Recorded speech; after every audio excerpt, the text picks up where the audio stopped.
Apa khabar semua? Pada Jumaat yang lepas, SPA telah mengeluarkan satu posting iaitu berkaitan dengan tarikh ujian PAC dan juga UKJK.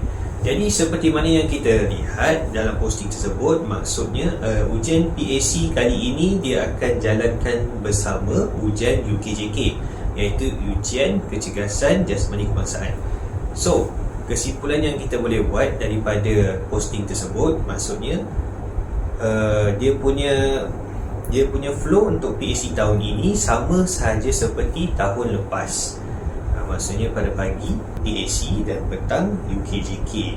Jadi kalau tuan-tuan dan puan-puan perlukan saya untuk buat satu sesi live berkenaan dengan pengalaman-pengalaman PAC dan UKJK, saya akan menjemput rakan-rakan saya juga untuk berkongsi pengalaman kami menghadiri ujian PAC dan juga UKJK. Sekiranya video ini mendapat 100 komen, 100 share dan 100 like, saya akan menjemput rakan-rakan saya untuk berkongsi pengalaman mereka. Dan jika video ini mencecah 10,000, saya akan berusaha untuk menjemput senior-senior untuk berkongsi dia punya point of view, pengalaman mereka menjadi panel untuk ujian PAC ini.